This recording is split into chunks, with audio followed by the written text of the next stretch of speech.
मोक्षमार्गस्य नेतारं वेत्तारं कर्मभूभृतां ज्ञातारं विश्वतत्त्वानां वन्दे तद्गुणलब्धये वन्दे तद्गुणलब्धये। देखो, अभी आपने चेतन जी से, दुर्लभ जी से बहुत अच्छी अच्छी जिनवाणी की बातें अपने मन से कुछ नहीं सुनाई, मनमानी नहीं सुनाई, जिनवाणी सुनाई। अपने यहाँ ये परंपरा है कि कोई भी वक्ता इस गद्दी पे बैठता है तो अपनी नहीं सुनाता, अपने मनमानी सुनाने की इजाज़त जिनवाणी में नहीं है। यहाँ पे ये गणधर देव की गद्दी है और इस गद्दी पे वही बात सुना सकते हैं जो जिनदेव ने कही है, जो तीर्थंकरों ने कही है। हम और आप जो सुनाने वाले हैं वो तो डिब्बे हैं। जैसे समझ लो रेडियो स्टेशन है, अब रेडियो स्टेशन से गाना प्रसारित हो रहा है तो भले आप अपने रेडियो में सुन रहे हो, किसी का रेडियो 100 रुपये का है, किसी का लाख रुपए का है, रेडियो की कीमत नहीं है। वो जो बात आ रही है वो तो रेडियो स्टेशन से आ रही है, इसलिए उसको अपने को वैसे ही समझना चाहिए। ऐसे सुन करके देखो, भावों का फर्क है। अपने को ऐसे समझना चाहिए कि हम साक्षात जिनदेव की वाणी सुन रहे हैं, हम दुर्लभ को नहीं सुन रहे, हम जिनदेव को सुन रहे हैं। कोई भी वक्ता जिनवाणी सुना रहा है तो ये समझो कि जैसे वो हमको भगवान की वाणी, हम समोसरण, अभी यहाँ बैठे हैं तो क्या समझो, समोसरण। मैं तो कई दफे ऐसे सोचता हूँ, कृत्रिम चैत्यालयों में आया हूँ, मंदिर में खड़ा खड़ा ऐसे भाव बहुत आते हैं जिनका अपन इस समय कहाँ है, गुणाचंद्र जी में नहीं, अपन इस समय कहाँ है, भगवान के समोसरण। ऐसे जैसे भाव करो ना वैसा फल है। कल आपको इष्टोपदेश में से सुनाया था, बद्धते मुच्यते जीवः सममो निर्ममः क्रमात् तस्मात् सर्व प्रयत्नेन निर्ममत्वं विचिन्तये। के दो ही चीज है, एक समता, एक ममता। ममता करोगे तो जन्म मरण का चक्र चलता रहेगा और समता धारण करोगे तो जन्म मरण के चक्र से मुक्त हो जाओ। देखो, कुंद आचार्य देव ने भाव पाउड में एक 82 नंबर की गाथा लिखी है। वो गाथा क्या है, अभी गाथा याद आएगी, बहुत अच्छी गाथा है 82। हाँ, एक बहुत अच्छी गाथा है।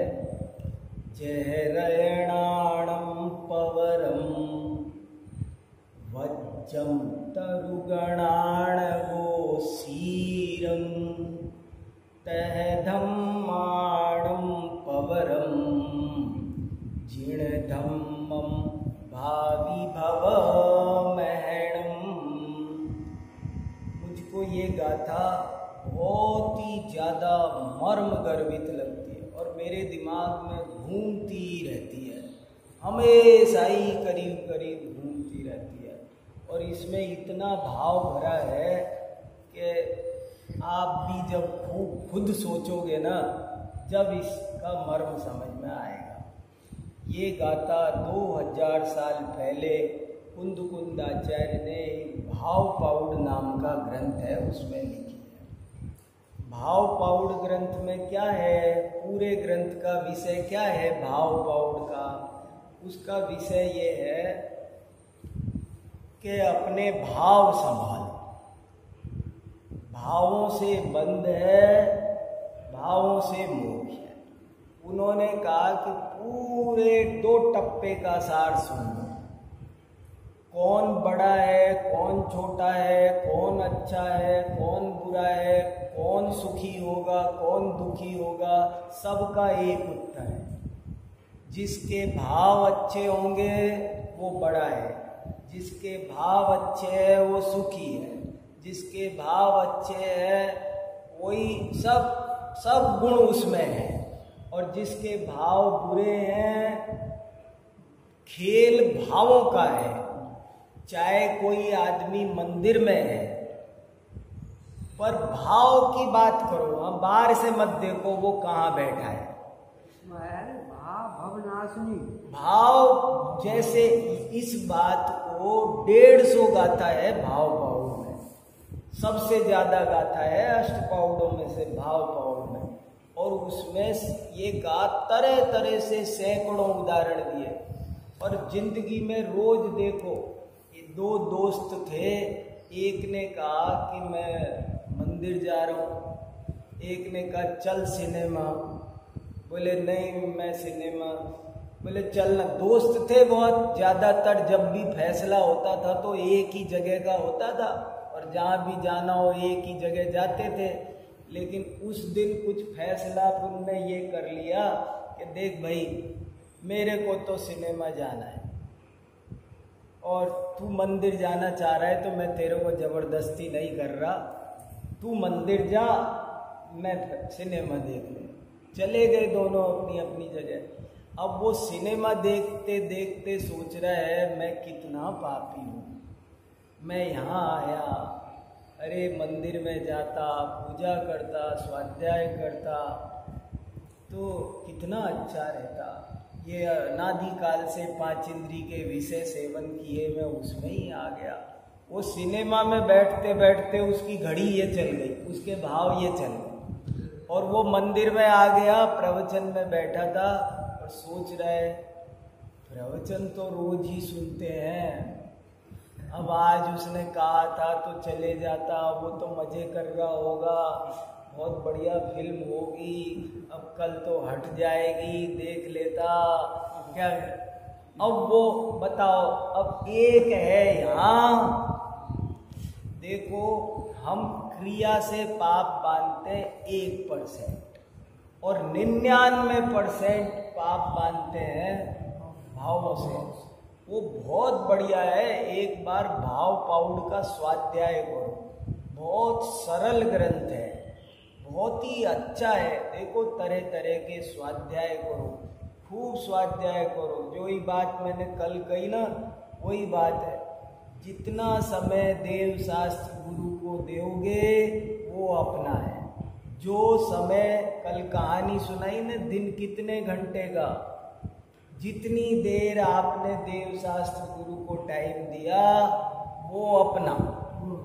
तो खूब स्वाध्याय करो, मंदिर में बैठो, पूजा करो, सामायिक करो, प्रतिक्रमण करो, झाड़ू पोछा करो। चैत मंदिर है वो भी देवता है, जैसे भगवान देवता है ऐसे 9 देवों में मंदिर भी देवता है। मंदिर की साफ सफाई करना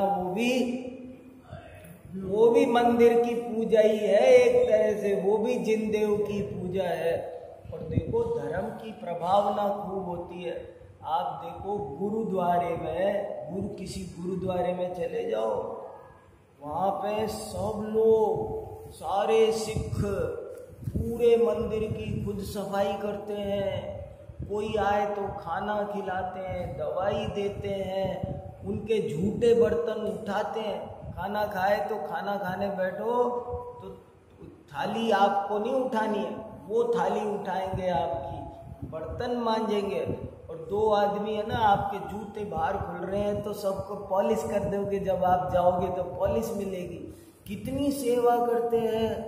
अब इतना कोरोना फैला, दिल्ली में गुरुद्वारा वाले लोगों ने बहुत सेवा करी।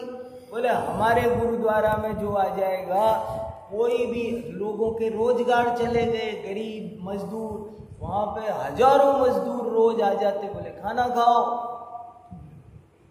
तो धर्म की प्रभाव ना करना भी हमारा कर्तव्य है।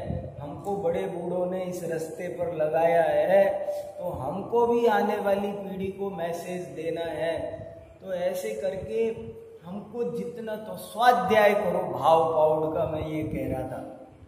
बहुत बढ़िया ग्रंथ है भाव पाउड, और उसमें बहुत सारी कहानियां हैं, बहुत दृष्टांत हैं, और उन दृष्टांतों से तरह तरह के दृष्टांत, दोनों तरह के दृष्टांत दिए। बोले देखो ये भाव खराब करके, कहाँ मुनि था और भाव खराब करके, कंस पिछले जन्म में मुनि था,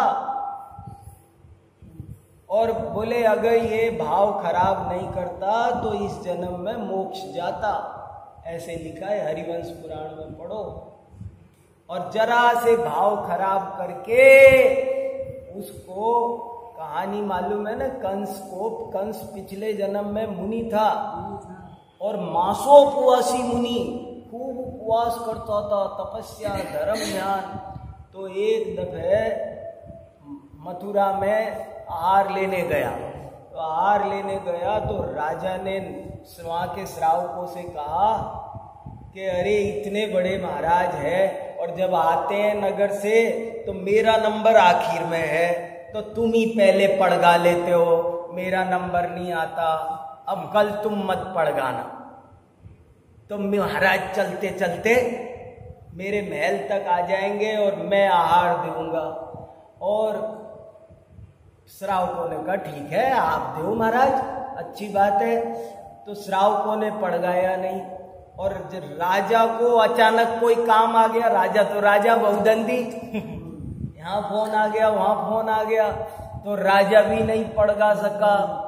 तो वो महाराज है ना बिना आहार लिए लौट के जा रहे थे, और लौट के जा रहे थे तो श्रावक दुखी हो रहे थे, और एक श्रावक दो श्रावक बात कर रहे थे आपस में कि ये राजा कैसा पागल है हमारा, न हमको देने दिया न खुद ने दिया। और ये बात महाराज ने सुन ली, और इस बात पे ही भाव खराब कर लिया।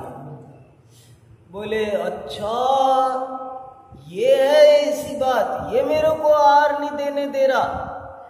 उनको ये नहीं पता था कि अचानक काम आ गया, उनको ये समझ में आया कि इसने श्रावकों को मना कर दिया, अपने भाव खराब कर लिए गलत समझ करके, और ऐसे भाव कर लिए कि मैं मुनि नहीं होता ना तो अभी मजे चखा देता, मैं मुनि नहीं होता ना तो अभी मजे चखा देता, लेकिन अब अभी तो मैं कुछ नहीं कर सकता, लेकिन देख लूंगा इसको। ये भाव किए तो अगले जन्म में उसका बेटा बन गया राजा का, मथुरा का राजा उग्रसेन, और उस उग्रसेन राजा का बेटा बन गया, और बेटा बन के उसने जेल में डाला, क्या क्या सताया परेशान किया। तो ऐसे बहुत उदाहरण उसमें भरे हैं कि आप क्रिया से ज्यादा भाव संभालो। 24 घंटे पूजा एक चावल से करो, मत चाहिए बहुत चावल नहीं चाहिए, बहुत क्रिया नहीं चाहिए, ऐसे करेंगे तो ही धर्म होएगा। धर्म तो भाव शुद्धि का नाम है, बिल्कुल ऐसे टांकी से लिख लो पक्की बात। किसको 100 लोग पूजा कर रहे हैं, 100 लोग प्रवचन सुन रहे हैं, किसको फायदा होगा, किसको कितना होगा, जिसके सब अपने अपने परिणामों पे, और वो दिखेगा नहीं। ऐसे नहीं है कि ये आगे बैठा है तो इसको ज्यादा होगा, वो पीछे बैठा है उसको कम होगा, ऐसे हिसाब है कोई? अरे पीछे बैठने वाला ज्यादा कर जाए, आगे बैठने वाला कम कर जाए, आगे वाला ज्यादा कर, ये नियम नहीं है कि जो ज्यादा चढ़ाएगा। बुढ़िया की लुटिया गजब कर गई, राजा ने सोचा मैंने मूर्ति बनाई है, घड़े भर भर के ड्रम भर भर के दूध भरवा दिया, अभिषेक कराया, पर भाव किसके हुए सफल? बुढ़िया के। देखो भावों का खेल है। मुनि महाराज को छिलके दे रही थी, केला फेंक रही थी, भावों का खेल है। तो भाव सुधारो, भाव सुधारो, हर गाथा में लिखा है भाव सुधारो। यहां बैठ करके 1 मिनट का खेल है धर्म करना, और 1 मिनट का काम है पाप करना। स्वयंभू रमण समुद्र है एक, स्वयंभू रमण समुद्र में एक बहुत बड़ा मगरमच्छ होता है, बहुत विशाल, कई कोसों का विशाल, कई कोस बड़ा, बड़े बड़े मगरमच्छ होते हैं। तो उस मगरमच्छ के कान में एक साली सिक्त, साली माने चावल, चावल जितना, तंदुल मच्छ उसको अपन समझने, साली सिक्त कठिन नाम हो गया ना, तंदुल मच्छ, तंदुल माने चावल, एक चावल जितना एक और मगरमच्छ होता है छोटा सा, वो भी संगी पंचेंद्रिय होता है, और वो उसके यहाँ कान में जैसे कोई मैल जम जाए ना, ऐसे कान में रहता है बस वो सारी जिंदगी। तो वो जो बड़ा मगरमच्छ है ना, वो तो एक साथ 500 मछली, 1000 मछली खा जाता है, ऐसे ऐसे, हाँ मुंह खोलते ही भर जाती है। और जब मुंह भरती है तो मुंह में भरते ही क्या होता है, बड़े बड़े कान है, बड़े बड़े नाक है, तो उनमें से कितनी तो निकल भागती है, तो यहाँ से निकली, कोई यहाँ से निकली, कुछ जो खाए जो खा जाए, बाकी निकल के भाग जाए। तो यहाँ से जब निकलती है तो यहाँ एक बैठा रहता है तंदुल मच्छ, वो ऐसे सोचता है कि ये कैसा पागल है, मूर्ख कहीं का, खाना नहीं आता, देखो निकल रही है, अरे भाग गई, वो बच के भाग गई, जिंदा निकल के भाग गई। अरे इसको कम से कम पहले निगलना नहीं चाहिए, पहले चबाना चाहिए। मेरी जगह ये होता ना, तो मैं होता ना इसकी जगह, एक को नहीं जिंदा छोड़ता।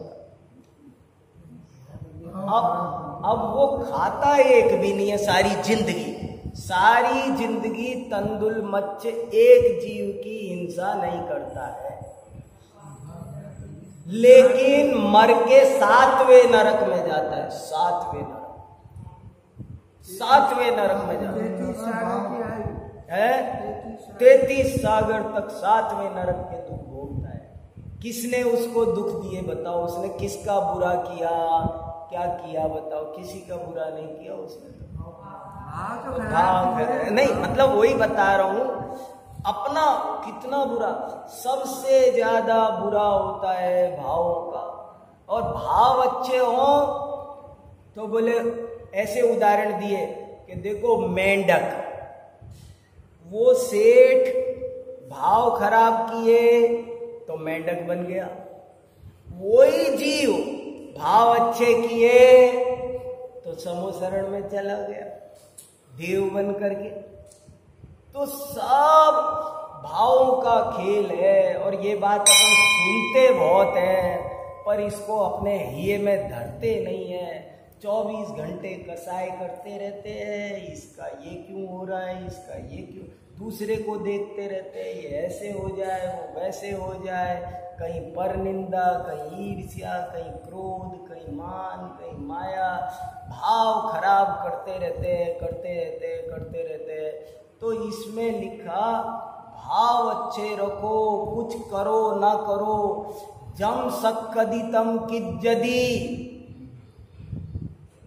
जमचन जिंदगी में एक उपवास नहीं किया जाए पर भाव तो रखो, कोई अभक्ष छोड़ा ना जाए पर छोड़ो, भाव तो रखो, अभिषेक किया नहीं जाए, कब करूंगा, भाव तो रखो, मुनि बनो मत, कब बनूंगा, भाव तो रखो, अरे भाव तो रखो, हर चीज के अच्छे अच्छे भाव रखो। भावों से भव का विनाश होगा, और भावों से ही संसार में पूरे में जन्म मरण होगा। ऐसी उसमें खूब लंबी चौड़ी बात बड़े विस्तार से इतनी बढ़िया समझाई है कि पढ़ लो तो आंख खुल जाएंगे सब। कोई मुनि महाराज को आर देते समय भी भाव खराब है तो पाप करेगा, और नहीं दे रहा है पर भाव अच्छे हैं देखो शेर, वही शेर और सुअर दोनों लड़ रहे, शेर और सुअर दोनों लड़ रहे और दोनों ने ही एक दूसरे को मार डाला, मगर एक नरक गया, एक स्वर्ग गया। एक गुफा में मुनि महाराज बैठे थे, इतने में ही शेर आ गया। तो शेर गुफा में जा रहा था तो एक सुअर था वहां पे, उसने सोचा देखो पशुओं को भी कितनी समझ होती है। उस सुअर ने सोचा अरे ये तो मुनि महाराज को खा जाएगा, तो उसने रोका, गुफा में मत जा। मगर वो जा रहा था, तू कौन होता है रोकने वाला? बोले नहीं नहीं जाएगा। बोले मैं महाराज को खाऊंगा। बोले नहीं खाएगा। वो दोनों लड़ मरे और दोनों इतने लड़े, इतने जंगली सुअर कम होता है क्या? शेर से टक्कर ले ली और टक्कर ले ली तो दोनों जोर से लड़े और इतना लड़े इतना लड़े इतना लड़े, दोनों ही मर गए। लेकिन सुअर गया स्वर्ग में और शेर गया नरक। बताओ कौन ले गया उनको? हिंसा दोनों ने की एक तरह से, लेकिन भाव का खेल है, रक्षा का भाव था, रक्षा का भाव। तो सुबह से शाम तक 24 घंटे सारा भावों का खेल है। कौन हम में से कहाँ जाएगा, किस गति में जाएगा, कौन कबूतर बनेगा, कौन देवता बनेगा, कौन गधा घोड़ा बनेगा, किसका क्या होगा? जिसके जैसे भाव। कोई कुछ नहीं करता, धर्म कांटा लग रहा है प्रकृति में, प्रकृति में धर्म का कांटा लगा हुआ है। तुम भाव खराब करो और सोचो मेरा भला हो जाएगा, कभी नहीं होगा। ये याद रखना, कोई कुछ किसी का कुछ भला बुरा, कोई और दूसरा किसी का भला बुरा करता नहीं है। लेकिन अब इसमें एक और भी ज्यादा खास बात है। अब आपको यही बात में बहुत आनंद आ गया ना, लेकिन अभी इसके आगे इसमें एक और बहुत बढ़िया बात लिखी है। वो क्या लिखी है? पहले ये गाथा का मतलब समझो तो आपको बहुत आनंद आएगा। जय रयणाणं पवरं वज्रं तरुगणाण गोसीरम। क्या लिखा? जैसे रत्नों में सर्वश्रेष्ठ वज्र होता है। बहुत तरह के रत्न होते हैं, मूंगा, माणिक, नीलम, तो हजारों तरह के रत्न होते हैं, पर उन रत्नों में सबसे बढ़िया रत्न कौन सा होता है? वज्र। वज्र सबसे बढ़िया रत्न माना है। जय रयणाणं पवरं वज्रं तरुगणाण गोसीरम। और वनस्पतियों में इतने पेड़ पौधे हैं, कितने? 10 लाख वनस्पति का है। कितने? 10 लाख। प्रत्येक वनस्पति 10 लाख है ना? 14 लाख साधारण। बताओ, 24 लाख तरह की वनस्पति है। मेरी बड़ी इच्छा है, चाहता हूँ बॉटनी का प्रोफेसर होना चाहिए कोई एक जैन विद्वानों में से। मैंने अभी स्मारक की एक गोष्ठी हुई, तो उस गोष्ठी में मैंने कहा तुम 1000 हो, कोई एक आदमी बॉटनी का प्रोफेसर बनो,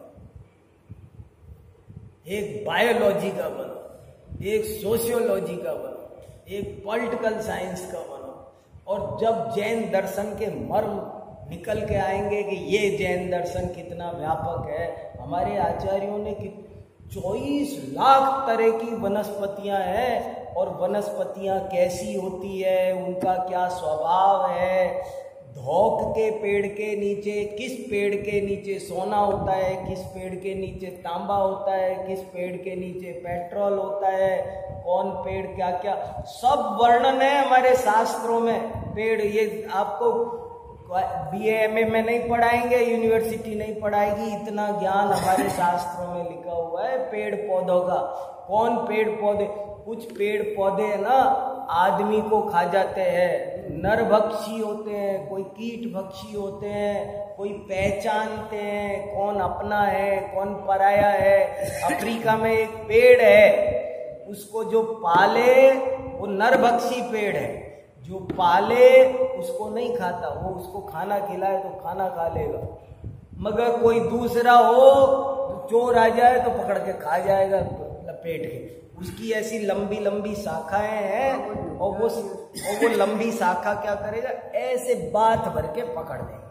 अब वो पकड़ में आ गया, अब वो कितना भी छुड़ाए पर वो उसकी पकड़ इतनी मजबूत है कि वो जोर से उसको चूस लेगा, वो मर ही जाएगा।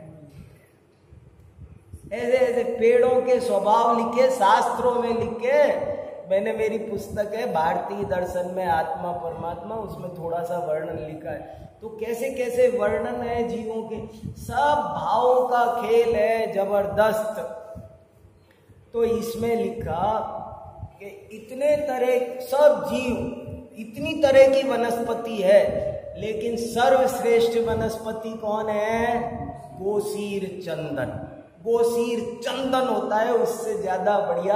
अभी चंदन का उदाहरण दिया ना, चंदन, गोसीर चंदन सर्वश्रेष्ठ होता है।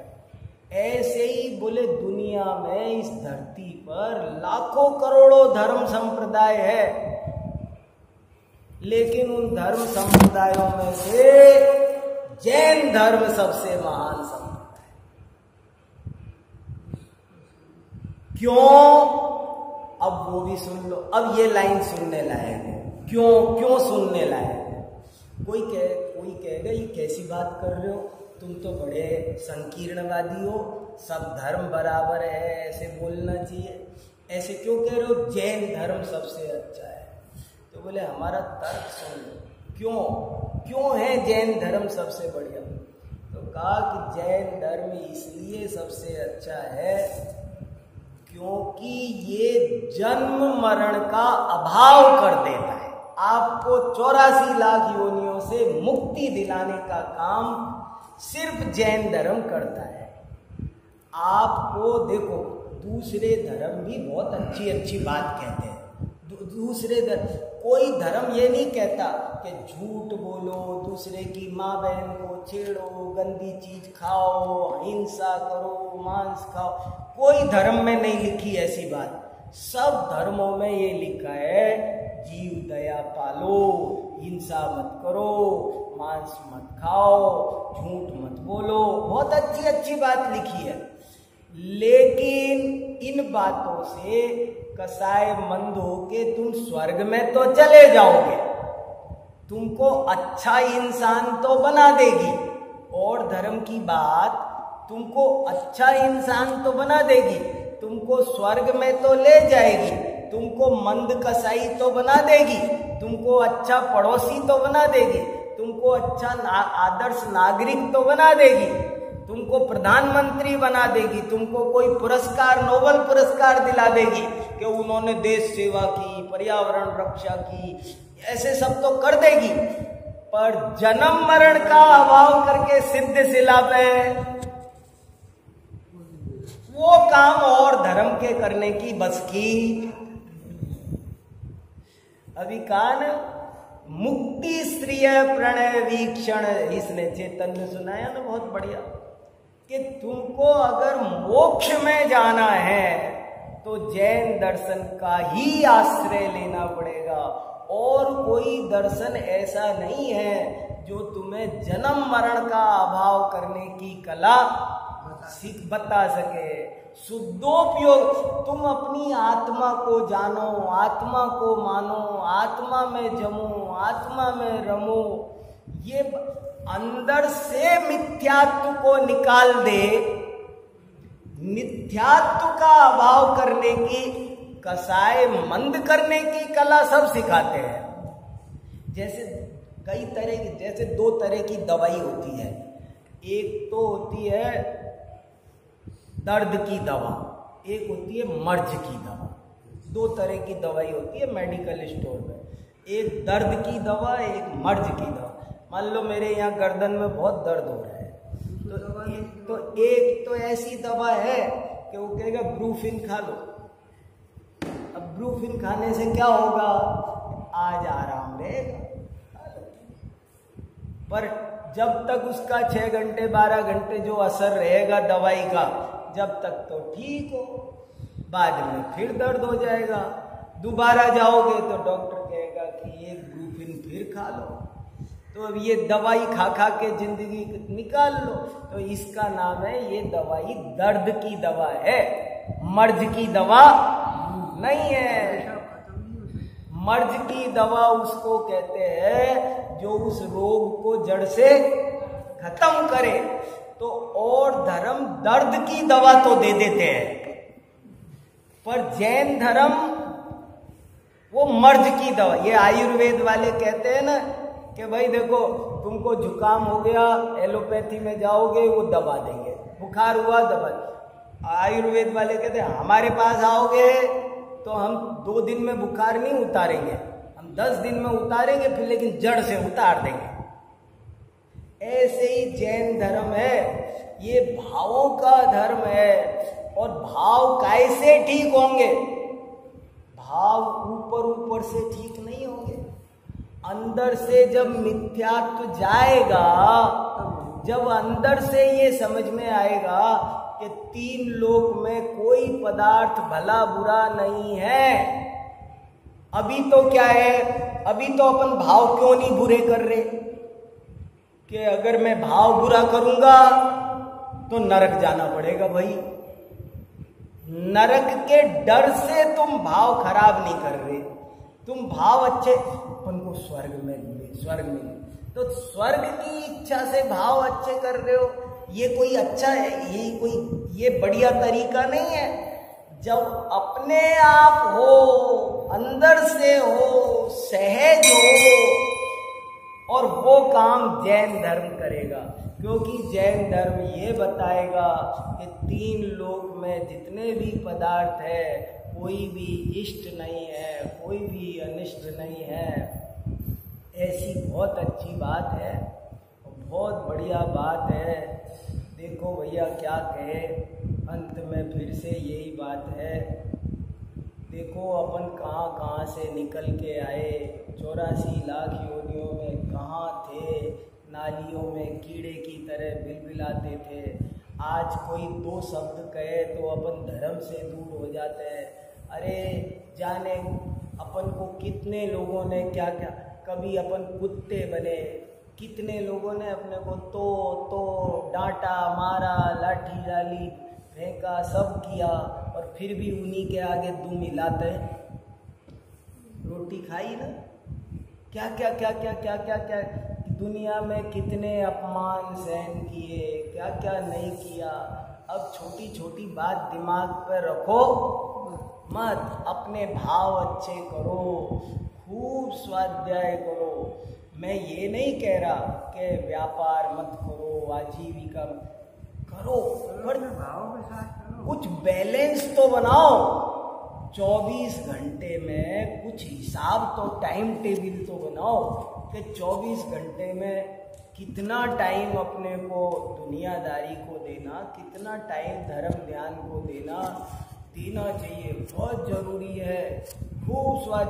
हमारे घर के पास में एक पड़ोसी है, उसने नियम कर रखा है, बोले मैं 10% रुपया देना चाहिए ना, ऐसे ही बोले 24 घंटे में मेरे 2 घंटे 2.5 घंटे जो 10% हिस्सा बन रहा है, बोले 2.5 घंटा मेरा मंदिर में जाना ही जाना चाहिए। तो वही मंदिर में बैठता है, बोले 10% रुपया देता हूँ मैं, और 10% में 32 साल हो गए उसको, और 32 साल से मंदिर में, बोले मैं 2.5 घंटा मंदिर में सेवा, पूजा, प्रसाद, स्वाध्याय, झाड़ू पोछा, जो कुछ बन रहा है अपने से करना है। ऐसे थोड़ा थोड़ा देखो, बैलेंस करोगे तो ठीक है, नहीं तो देखो पता नहीं चलेगा, एक पल में शरीर छूट जाएगा। शरीर छूटते देर लगेगी क्या, और कहाँ जाएंगे, क्या बनेंगे, फिर क्या होगा, फिर किससे पूछोगे बताओ? वहाँ कौन होगा, कौन दुख सुख की सुनेगा? यहाँ पे जरा सा कुछ नहीं होता है तो अपन कुछ पूछ, मान लो कुत्ते के पैर में लग जाए तो कोई डॉक्टर को दिखाने जाता है, कोई मालिश कर देता है उसकी, वो कह सकता है मेरे माथा में दर्द हो रहा है, इधर दबा दीजिए, हैं? कौन है? सब रह रहे हैं ना, शांति से रह लो। मनुष्य जन्म में कुछ नहीं रखा, बहुत जरूरी है। जन्म मरण के चक्र से बचना है कि नहीं ये सोचो, नहीं तो फिर क्या दशा होने वाली है। 6 डाला पहली ढाल पढ़ लो, क्या नरक गति के दुख है, तिर्यंच गति के दुख, इनको याद करो। देव गति में भी गए तो क्या, मान लो यहाँ से पर्याय छूटी, व्यंतर बन गए तो क्या होगा। कम से कम 10,000 साल की आयु है, पड़े रहते खंडरों में, इसका बुरा उसका बुरा, इसका क्या धंधे है, कोई मतलब है। इसलिए अब तो बिल्कुल रोज हमने किसी के प्रति हमारा बुरा भाव, कभी किसी का बुरा भाव मत सोचो ही मत, कभी किसी का। ऐसे लिखा है पद्म पुराण में एक बहुत अच्छी बात आती है, वो सुना के पूरी कर रहा हूँ, बहुत अच्छी बात है। राम लक्ष्मण वन में गए तो एक राजा था, वज्र राजा था। तो उस राजा के ये नियम था कि मैं देव शास्त्र गुरु के अलावा किसी को नमस्कार नहीं करूंगा। तो वहां का जो राजा था ना, उस राजा से किसी ने शिकायत कर दी कि ये आपको नमस्कार नहीं करता है। क्या नाम था? ऐसे कुछ नाम था एक राजा, अभी याद आ जाएगा मेरे को। तो वो राजा ने क्या किया कि राजा को दिखाने के लिए अपने अंगूठी में भगवान बना लिए, जिनेंद्र भगवान। अब राजा ने कहा तुम हमको नमस्कार नहीं करते हो, नमस्कार करो, हमारे राज्य में रहते हो, नमस्कार नहीं करो। और राजा ने नियम ले रखा था, मैं तो वीतराग देव के सिवाय किसी को नमस्कार नहीं करूँगा। तो उसने ऐसे अपनी अंगूठी से नमस्कार कर दिया। तो किसी ने कहा महाराज ये चतुराई कर रहा है, अंगूठी उतरवा के करवाओ। तो अंगूठी उतरवाई, उसने कहा मैं तो नहीं करूँगा, मेरे नियम है। राजा ने उठा करके जेल में धर दिया। राम लक्ष्मण जंगल में वनवास में आए तो किसी ने कहा कि महाराज आप यहाँ आए हो, आपको पता है यहाँ एक बहुत धर्मात्मा सज्जन आदमी है और वो आजकल जेल में पड़ा है बेकसूर, उसका कोई कसूर नहीं है, कोई पाप नहीं किया, कोई बेईमानी झूठ चोरी कुछ नहीं किया, हत्या और बेवजह जेल में पड़ा है। धर्मात्मा, साधर्मी पर संकट, तो आप कुछ करो। साधर्मी का संकट देख सकता नहीं है, ये भी बात सोचने की है। साधर्मी का संकट देख सकता नहीं है, धर्मात्मा की पहचान है। तो रामचंद्र जी को भी दुख हुआ। रामचंद्र जी ने लक्ष्मण से कहा जाओ छुड़ा के लाओ। तो लक्ष्मण तो उसकी आदत, आओ देखें ताओ, ना कोई प्रॉपर चैनल, ना किसी से पूछना, ना गार्ड से पूछना, वो तो सीधा गया, तोड़ा दरवाजा, वज्र को तो उसको राजा को तो छुड़ाया। तू जा घर, बेफिक्र हो जा, देखता हूँ कौन आता है बीच में। सब डर के मारे कांप गए, उसने छुड़ा दिया। और छुड़ा करके वो जो फिर गया उस राजा के पास में, उसके महल में गया, उसकी पकड़ी चोटी कॉलर, तूने इसको क्यों बंद किया, चल, और पकड़ के लाके राम के चरणों में डाल दिया। महाराज ये मैंने छुड़ा दिया है और ये इसने पकड़ा था, अब आप दो सजा इसको जो देना है, मैंने मेरा काम आपने जो कहा कर दिया। सही घटना है। पद्म पुराण पढ़ो, पद्म पुराण का स्वाध्याय को रोज 10-20 पन्ने स्वाध्याय किया करो। देखो क्या पद्म पुराण बहुत बढ़िया है, बहुत सरल है। जिनको शास्त्र समझ में नहीं आ रहे हो ना, वो पद्म पुराण लगाओ। नहीं गद्य में है, मेरे पास पद्य में है। पद्य में संस्कृत ओरिजिनल है, सर्ग है अलग-अलग। हाँ भाई, जिसको जो समझ में आ जाए वो तो संस्कृत में भी है, जो समझ में आ जाए वो पढ़ो, अपनी आज की भाषा में है, बहुत बढ़िया है। तो छुड़ा दिया। अब छुड़ाने के बाद में राम से कहा महाराज अब कर लो आपको जो निपटारा फैसला करना हो। तो राम ने उत्तर दिया कि देखो भाई इसने मेरा तो पर्सनली कुछ नहीं बिगाड़ा है, तो मेरे को इसे सजा देने का कोई ज्यादा हक नहीं बन रहा है। लेकिन ये वज्रकर्ण, उस राजा का नाम था वज्रकर्ण। वो जो राजा था ना अंगूठी से जिस जेल में डाला था, उसका नाम याद आ गया, उसका नाम है वज्रकर्ण। वज्रकर्ण। तो वज्रकर्ण राजा से कहा, बोले देखो भाई ये सुनाएगा क्या करना है, ये जो कहेगा वो होगा। वज्रकर्ण से कहा कि तुम बताओ क्या किया जाए सिंगोदर का, तुम जो कहो वो दंड दिया जाए। तो वज्रकर्ण ने जो जवाब दिया, वो जवाब मेरे को, मेरा जीवन बदल दिया उस जवाब ने। मेरे को रविंद्र पंडित जी ने सबसे पहले सुनाया था, और जब से मैंने ये सुना है ना, मेरी जिंदगी में फर्क पड़ गया। उसमें लिखा, वो जवाब देता है, तृणस्यापि न वाञ्छामि पीड़ां जिन्मताश्रित तस्मात् विमुच्यतामेष सिंगोदर मम प्रभु। कि महाराज हो तो, दौलत राम जी ने अपनी भाषा में लिखा, हो तो जिन धर्मी हो ताते एक तृण हूं को अपने कारण ते पीड़ित होते नाही देख सको। मैं तो जिन धर्मी हूं, मैं मेरे निमित्त से एक तिनके को भी दुखी होते देख सकता नहीं हूं। तो और सिंगोदर तो यहाँ का राजा है महाराज, तो मेरी तो ऐसी इच्छा है कि आप इसको भी कोई दंड मत दो, क्षमा कर। क्षमा का देखो क्षमा करना सीखना चाहिए। एक ये भी मेरे को, मैं 2 ही मिनट में कह रहा हूं बात, लेकिन आप ये समझ लें मैंने 1 घंटे बोला, ऐसे सोच लेना। मैं 2 मिनट बोल रहा हूं, लेकिन आप सोच लेना मैंने 1 घंटे बोला। अगर बड़ा आदमी बनना है, धर्मात्मा बनना है, तो क्षमा करना सीख जाओ। कोई बात नहीं, कोई भी बुरी घटना घटी तो समझ लो कोई सपना आया था। ये हमको जो सहयोग मिले ना, आपको हमको इनकी कीमत पता नहीं है अभी। आपको क्या करे, कल को ये छूटेंगे ना जब पता चलेगा। अभी आज जिन संयोगों में अपन रह रहे हैं ना, उन संयोगों की कीमत पता नहीं है। मनुष्य भी होते ना ईरान इराक में, जब पता चलता,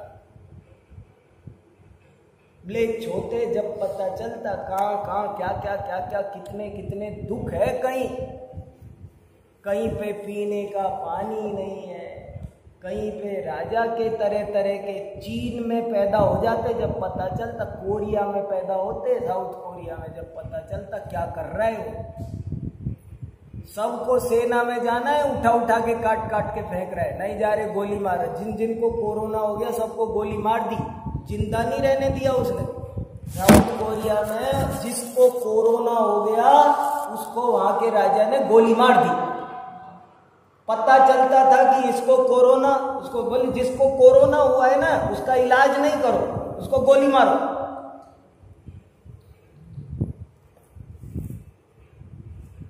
क्या क्या कैसे कैसे धरती पर लोग हैं। आज हम और आप स्वर्ग से भी बढ़िया जगह में बैठे हैं, इसलिए इसकी कीमत समझो। छोटी छोटी बात पे भाव खराब मत करो, सब साधर्मी मिलजुल के रहो, बहुत प्रेम भाव से रहो। अरे आदमी देखने नहीं मिलता। मैं कैलिफोर्निया गया, पूरी कॉलोनी में आदमी ही नहीं है, दूर दूर तक आदमी नहीं है। मैं निकलूं तो कोई कॉलोनी से निकल गया, नमस्ते, गुड मॉर्निंग, कोई तो बोलने वाला मिला। इसलिए बहुत भाव अच्छे रखो। जो बुरा करेगा वो अपना खुद भरेगा। हमको हमारे भाव अच्छे रखने हैं, यही धर्म का सार है।